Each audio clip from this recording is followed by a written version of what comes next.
오늘 우리가 읽은 본문은 우리에게 익히 잘 알려져 있는 병, 나병에 대한 정결 규례를 소개하는 본문입니다. 오늘 본문 45절과 46절은 나병 환자가 부정함을 판정받고 난 이유에 대한 절차에 대한 본문인데요. 우리가 읽지는 않았지만 이 13장의 내용의 전체적인 내용을 보면 나병의 증상들이 먼저 등장을 하고, 그리고 그 제사장이 그 증상을 보며 검사하는 내용이 이어지고, 제사장이 진찰할 때의 구체적인 근거와 그 결과와 그에 대한 처리의 내용이 계속해서 이어집니다. 오늘 본문은 이러한 과정 중에 가장 마지막 단계입니다. 이 나병에 대한 처리의 이 내용이 등장을 하는데요. 오늘은 시간 관계상 앞부분의 여러 내용들은 다 생략을 하고 이 나병에 대한 처리의 문제만을 다뤄보고자 합니다. 오늘 본문에서 이 나병의 처리가 어떻게 이루어집니까? 나병이 걸린 자는 직접 자기의 옷을 찢고 머리를 풀고 윗입술을 가리고 부정하다 부정하다 외치며 스스로를 격리해야 합니다. 부정하기 때문에 진영 밖에서 혼자 살아야 하는 것이죠. 사실 현대 사회에서는 혼자 사는 것이 이제 거리낌 없는 생활 방식으로 여겨지고 어찌 보면 미덕처럼 여겨지기도 합니다. 하지만 고대 사회, 특히 이스라엘 백성들에게는 혼자 사는 삶은 사실 저주를 받은 것과 마찬가지입니다. 왜냐하면 진영 안에는 하나님의 임재의 상징인 언약궤가 있기 때문입니다. 그 중심에서 멀어지면 멀어질수록, 그리고 그곳에서 벗어나면 벗어날수록 하나님의 언약에서 멀어지고 떨어진 것으로 하나님의 임재에서 떠나 저주를 받은 상태인 것이죠. 게다가 자신의 옷을 찢는다, 머리를 푼다, 윗입술을 가린다라는 이 행위 전반은 모두 다 수치를 당한 것에 대한 전형적인 성경의 표현입니다. 간음으로 의심되는 여인은 머리를 풀어야 했으며 윗입술을 가리는 건 역시 수치를 가리기 위한 상징적 행위였습니다. 옷을 찢는 것은 죽음으로 인한 슬픔과 비탄을 상징하는 것이죠. 그리고 스스로를 부정하다 부정하다라고 이렇게 외치는 것은 하나님 보시기에 정결하거나 거룩하지 않은 상태라고 스스로를 여기고 선언하는 것입니다. 그래서 하나님과 함께 할 수 없는 상태라고 본인이 인정을 하는 것이죠. 하나님께서는 특별히 그러한 부정한 상태를 여러 가지 경우를 정하여 이스라엘이 규정하고 이 규례를 지키며 구별되어 살기를 원하셨는데요. 오늘 본문 우리가 읽은 13장의 바로 이전 장은 12장에서는 여인의 출산과 월경으로 인해 피가 유출할 경우에 부정하다 여기는 규례가 등장을 합니다. 또 바로 그 이전 장인 11장에서는 하나님께서 친히 제정하시는 부정한 동물과 그렇지 않은 정결한 동물에 대한 내용이 등장을 합니다. 이러한 규정은 모두가 다 하나님과 함께 할 수 없는 상태를 말하는 것이죠. 물론 이 외에도 레위기는 하나님과 함께 할 수 없는 상태, 부정함에 대해 많은 내용을 다루고 있습니다. 이처럼 나병에 걸리게 되면 하나님과 함께 할 수 없는 상태에 놓입니다. 그런데 여기서 우리는 한 가지 질문을 하게 됩니다. 아니 도대체 나병이라는 이 병이 어떤 병이길래 이렇게 심각하게 여겨지는 것인가? 그리고 하나님과 함께 할 수 없는 상태인가? 언약에 멀어져 저주를 받은 상태인가? 라는 질문입니다. 실제로 이스라엘 백성들에게 이러한 질문이 있을 법하지 않겠습니까? 내가 도대체 무슨 잘못을 했길래 피부에 여러 가지 증상들만 나타나도 이렇게 심각하게 절차를 진행해야 하는가라고 말이죠. 사실 분명히 이 규례가 제정되기 이전에도 여러 피부병의 증상들, 이러한 발병은 이스라엘 민족 진영에 있었을 것입니다. 그런데 이제 하루아침에 이런 엄격한 규정이 생긴 것을 이스라엘 민족이 쉽게 받아들이거나 그 의미를 헤아리기 어려웠을 것이라는 것이죠. 그렇기 때문에 우리는 질문해 봐야 합니다. 이 나병의 의미가 무엇인가?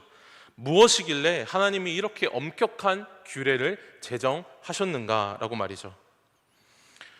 여기서 우리가 먼저 한 가지 짚고 넘어갈 사실은 이 나병이라는 질병이 우리가 통상적으로 알고 있는 문둥병이 아니라는 점입니다. 13장의 내용에서 우리가 살펴볼 수 있는 문둥병의 증상이 나타나기는 하지만 사실 이 나병이라는 것은 그 범주를 훨씬 더 뛰어넘는 여러 가지 증상에 대한 진술과 그 검사가 이루어집니다. 그래서 문둥병이라는 한 가지 증상으로 이 나병을 정의하기 어렵다라는 것이 현대 학자들의 공통적인 의견인데요. 오히려 단순한 여러 피부병의 증상이 나타나는 것으로 여겨지는 것이 바로 이 나병입니다. 그럼에도 이 나병은 굉장히 부정한 질병이고 그 증상이 굉장히 파괴적이었다라는 것은 분명합니다. 오늘 레위기 13장의 본문에서는 일반적인 나병의 증상이 피부병 정도로 이제는 표현이 됩니다. 피부에 뾰루지가 나거나 색점이 생기거나 희어지거나 우묵해지거나 생살이 드러나거나 화상을 입는 것 같은 여러 증상들이 등장을 합니다. 그래서 오늘 13장의 본문을 전반적으로 살펴보면 이 나병이라는 것이 왜 그렇게 부정한 질병인가, 왜 그렇게 파괴적인 것인가 라고 의문이 들 수 있습니다. 하지만 나병에 대한 대표적인 사례인 민수기 12장에 미리암에 걸린 나병을 보면 그 부정함은 굉장히 심각합니다. 민수기 12장 말씀입니다. 구름이 장막 위에서 떠나갔고 미리암은 나병에 걸려 눈과 같더라. 아론이 미리암을 본즉 나병에 걸렸는지라. 아론이 이에 모세에게 이르되 슬프도다 내 주여, 우리가 어리석은 일을 하여 죄를 지었으나 청하건대 그 벌을 우리에게 돌리지 마소서. 그가 살이 반이나 썩어 모태로부터 죽어서 나 혼자 같이 되지 않게 하소서. 여기에서 미리암이 걸린 나병은 살이 반이나 썩어서 모태로부터 죽은 자와 같이 되지 않게 달라고 할 정도의 그러한 나병입니다. 여기서 썩다라는 이 말은 사실 먹혀버리다, 좀먹다라는 의미입니다. 나병으로 인해 살이 벗겨지고 사라지는 것을 형상화한 이러한 표현이라는 것이죠. 그리고 죽어서 나 혼자 같이라고 번역된 이 말은 사실 죽은 자와 같다라는 표현입니다. 그렇게 직역을 할 수 있는데요, 즉 시체와 동일하게 여겨지는 것이죠. 게다가 모태에서 그렇게 나온 자라는 이 말에서 우리가 알 수 있듯이 완전 피부친 아기가 유산이 되어 나와 죽은 자 같이 되었다라는 말이죠. 피로 범벅이 되어 있다라는 말입니다. 사실 이 나병은 드러나는 이러한 모습만 봐도 굉장히 파괴적이고 부정적인 그러한 병입니다. 그런데 단순히 이런 드러나는 증상, 표현되는 증상 때문에 나병이 심각한 것은 아닙니다. 이 나병이 가진 영적인 의미 때문에 이 나병이 더 심각하게 취급이 되는데요, 즉 이 나병은 죽음과 관계되어 있어서 생명에서 떠나게 되어 있는 영적인 의미가 있는 질병이기 때문입니다. 나병에 걸렸다가 나은 사람이 치러야 할 절차는 사실 시체가 닿았던 사람이 치러야 할 절차와 매우 유사합니다. 시간 관계상 이 절차에 대한 성경 구절은 보지 않겠지만 이 두 경우 모두 백향목, 우슬초, 홍색실, 제물의 피가 요구가 되고 자신의 옷을 물로 빨아야 되는, 몸을 씻어야 되는 것이 요구가 됩니다. 백향목, 우슬초, 홍색실이 쓰이는 곳은 구약 전체에서 단 이 두 가지 경우뿐입니다. 나병 환자와 시체에 닿은 사람의 규례에만 쓰이기 때문에 이 공통점이 결코 사소하지 않다라는 것이죠. 더 나아가 나병 환자는 함께 살 수도 없고 혼자 격리되어야 했습니다. 이것은 그 집안 전체가 부정해지는 것을 의미한다고 볼 수 있습니다. 이러한 점 역시 죽은 자의 장막에 들어가거나 그 장막에 있던 사람도 부정해진다라는 규례와 동일합니다. 그래서 우시야 왕이 왕의 신분을 가졌음에도 불구하고 이렇게까지 비참하게 되는데요, 역대하 26장의 말씀입니다. 우시야 왕이 죽는 날까지 나병 환자가 되었고 나병 환자가 되매 여호와의 전에서 끊어져 별궁에 살았으므로 그의 아들 요담이 왕궁을 관리하며 백성을 다스렸더라. 우시야의 남은 시종 행적은 아모스의 아들 선지자 이사야가 기록하였더라. 우시야가 그의 조상들과 함께 누움에 그는 나병 환자라 하여 왕들의 묘실에 접한 땅 곧 그의 조상들의 곁에 장사하니라. 그의 아들 요담이 대신하여 왕이 되니라. 우시야 왕은 왕의 신분임에도 불구하고 살아 생전에서 나병 환자였기 때문에 별궁에서 살아야 했고 왕의 전에 출입도 못했습니다. 심지어 죽어서도 조상의 묘에 묻히지 못했습니다. 구약 시대의 조상의 묘에 묻힌다라는 것은 하나님의 언약을 끝까지 영원히 누린다라는 말인데, 우시아는 그렇게 되지 못했다라는 것이죠. 단적인 예로 이러한 예가 있고요. 마지막으로 욥기에서 욥은 피부가 썩어 들어가는 이 병을 사망에 비유합니다. 욥기 18장 13절, 질병이 그의 피부를 삼키리니 곧 사망의 장자가 그의 지체를 먹을 것이며. 이상에서 우리가 알 수 있는 사실은 성경에서 이 나병은 굉장히 죽음과 긴밀하게 연결되어 있다라는 것이죠. 그리고 성경에서 죽음은 부정함의 극치입니다. 이 세상에서 애초에 죽음이란 존재는 없었습니다. 그런데 죄로 인해 죽음이 들어왔고, 그 이후로 죽음은 참 생명이신 하나님과의 단절을 가져왔습니다. 그래서 하나님 앞에 죽음은 극도로 부정하게 다루어지죠. 그래서 하나님을 섬기는 제사장은 죽은 자의 시신을 만지지도 못하고, 대제사장은 자신의 부모조차 돌아가시면은 만질 수가 없었습니다. 하나님께 특별히 구별된 나실인도 그러했습니다. 나병이 부정한 이유가 무엇입니까? 나병이 왜 이렇게까지 엄격하게 다뤄져야 하며 하나님과 함께하지 못하는 그러한 질병입니까? 이 질병이 죽음과 관계하고 있기 때문입니다. 그래서 나병이 그토록 부정한 것이죠. 그래서 우리는 이 본문이 말하는 이 나병 환자에 대한 이 규례를 더 잘 이해할 수 있습니다. 그리고 더 잘 이해하려고 해야 합니다.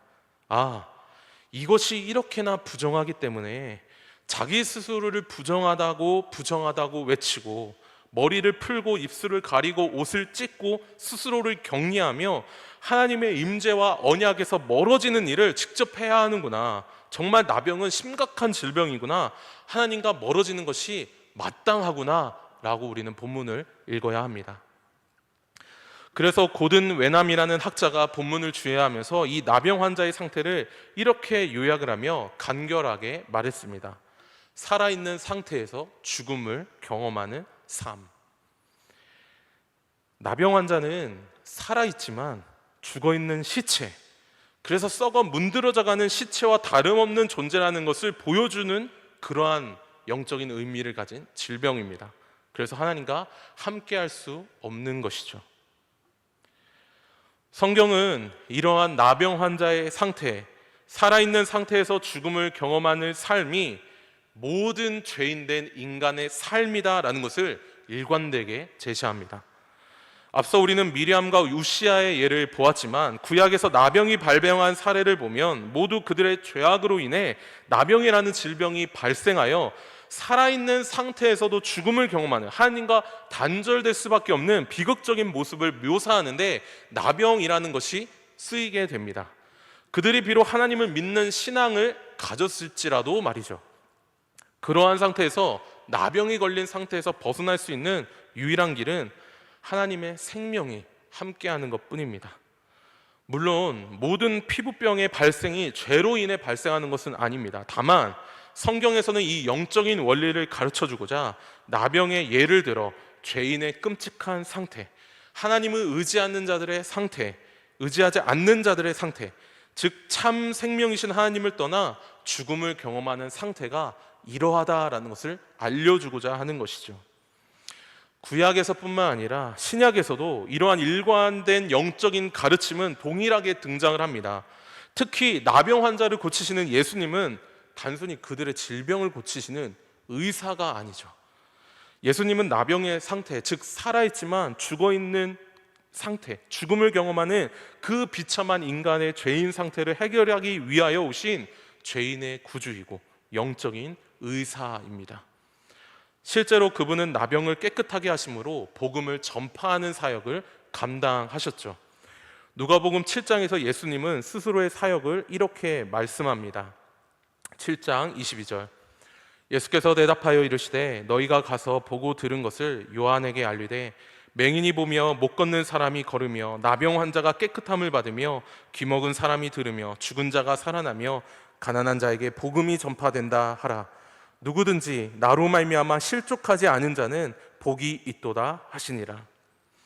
예수님은 하나님을 믿는 이스라엘 백성이라고 할지라도 복음이 필요한 상태이다. 영적으로 자신과 단절된 자들을 고치기 위하여 맹인이든 나병이든 귀먹은 자든 죽은 자이든 가난한 자들이든 그 누구라도 이 복음을 전파해야 된다라는 본인의 사역을 이렇게 말씀하고 계십니다. 진실로 성경의 이 일관된 가르침에 비추어 우리를 보게 되면 우리 모두는 오늘도 복음이 너무나도 절실히 필요한 나병 환자와 다르지 않은 그러한 존재입니다. 하나님과 예수님을 믿는다 할지라도 말이죠, 우리는 언제든지 부정함에 노출되어 살아갈 수 있습니다. 우리의 일주일의 삶을 돌아보면서 우리의 부정함을 한번 생각해 보십시오. 참 생명이신 하나님보다 이 세상의 죽음과 맞닿아 있는 것들에 더 흥미를 느끼며 죄의 유혹과 세상의 유혹에 우리를 그저 쉽게 방치하며 살아가지 않습니까? 우리가 적극적으로 어떤 죄다라고 명시되어 있는 그 죄를 저지르지 않더라도, 그래서 하나님의 생명에 떠난다라고 하지 않더라도 우리는 순간순간 하나님을 의식하지 않고 이 세상의 것들에 그저 우리를 노출하면서 이 세상 각양각색의 부정함에 우리를 쉽게 노출시키며 살아간다는 것입니다. 아주 단적으로 간단한 예만 들어도 우리는 얼마나 핸드폰이라는 것에, 컴퓨터의 인터넷이라는 것에, TV의 세상 문화에 얼마나 쉽게 노출이 됩니까? 대놓고 반기독교적인 것들에, 이단적인 것들에 우리가 흥미를 보이지 않는다고 할지라도 은근히 우리도 알지도 못하는 새 우리는 우리 믿는 신앙에 부정함을 노출할 수 있는 그러한 것들에 우리는 얼마나 쉽게 노출이 됩니까? 핸드폰은 진실로 우리를 너무 쉽게 부정함에 노출하여 유혹을 합니다. 여기 있는 저 자신도 결코 예외가 아니죠. 제가 까딱 잘못 클릭을 하는 순간 음란한 것들, 세상의 쾌락적인 것들, 하나님보다 더 안식을 누릴 수 있는 오락과 같은 것들이 우리에게 너무나도 쉽게, 저에게 너무나도 쉽게 노출이 됩니다. 그래서 하나님과 함께하는 것보다 죽음에 더 가까이 하는 이 본성이 우리에게 그대로 드러나면서 살아가게 되는 것이죠. 아주 간단한 예였지만 이러한 현상적인 것 외에도 우리는 쉽게 부정한 것에 노출되어 살아갑니다. 소극적으로 이 세상에 노출되어 죽음의 그늘 아래 온갖 질병과 정신적인 고통과 관계의 파괴 속에서 말과 행실로 우리가 알지 못하는 새의 부정함에 쉽게 노출이 되는 것이죠. 그리고 무엇보다 하나님 앞에 무엇이 부정한지, 무엇이 정결한지, 무엇이 거룩한지 판단할 수도 없는 그러한 우리의 삶을 살아갈 때도 너무도 많습니다. 이런 우리의 상태를 우리는 스스로 살아있지만 죽음을 경험할 수밖에 없는 상태이다라는 것을 인정하며 우리의 치료자, 우리의 의사, 우리의 구원자이신 예수를 오늘도 간절히 의지하며 나아가야 합니다. 이런 우리를 정결하게, 거룩하게 해달라고 구해야 합니다. 그럴 때 예수 그리스도께서 우리 안에 치유의 손길을 내미셔서 임재하시고 우리를 정결하게 하시고 우리를 거룩하게 하십니다. 이 기적적인 역사를 예수께서 일으키시기 위해 예수님이 친히 나병 환자가 되셨습니다. 이런 우리를 정결하게 거룩하기 위해 예수님이 친히 우리 대신 부정함을 입으셨습니다. 스스로 머리를 푸셨고, 스스로 옷을 찢으셨고, 스스로 입을 가리며 아무 말 없이 십자가의 길로 걸어가셨습니다. 그리고 이스라엘 진영 밖에서, 성전 밖에서 스스로 이스라엘과 격리되셨습니다. 그리고 스스로 하나님께서 자기를 버리셨다라고 외치며 스스로를 부정한 자로 여기셨죠. 하나님의 임재와 언약에서 모두 다 떠난 자라고 십자가 상에서 공표하셨습니다. 나무에 달린 자마다 저주를 받은 자라고 명시된 계명에 따라 부정함을 넘어 저주를 받은 자가 되기를 서슴지 않으신 것이죠. 그리고 하나님께서 가장 혐오스럽게, 가장 부정하게 여기시는 죽음 그 자체를 받아들이시며 나병 환자가 겪는, 피부가 썩어 들어가는 정도가 아니라 실제로 죽어서 3일 동안 시체가 되셔서 죽음의 기운이 그를 썩게 만드는 무덤에 갇히셨습니다. 그래서 그분은 비록 부활하셨지만 구멍난 상처 부위는 그대로 남아 계신 것이죠. 썩어 들어간 상처 부위가 부활의 능력으로 아물었지만 상처가 썩어 들어갔음을 부활 이후에도 증거해주는 상처로 그냥 남겨두신 것입니다. 예수님은 진실로 그 삶 전체에서 구체적으로 우리의 부정함을 처리하기 위해 스스로 부정함의 자신을 내던지셨습니다. 어떻습니까? 우리는 이 예수 그리스도를 진실로 믿는 자입니까? 이분이 이처럼 끔찍한 나병과 같은 죽음의 기운에서 우리를 구원하시고자 하신 분이심을 믿으십니까? 우리가 이 사실을 진실로 믿는 자라면 지금 이 자리에 예수님께서 임재해 주시길, 우리에게 찾아오셔서 우리의 부정함에 손 내밀어 주시길, 우리의 마음에 임재하셔서 우리가 우리가 스스로는 해결하지 못할 그 부정함을 친히 해결해 달라고 부르짖어 간구하십시오. 예수님이 얼마나 끔찍하게 나병 환자와 같이 죽음을 당하셨는지 오늘 우리가 읽은 본문 말씀을 통해 계속 묵상하며 말이죠.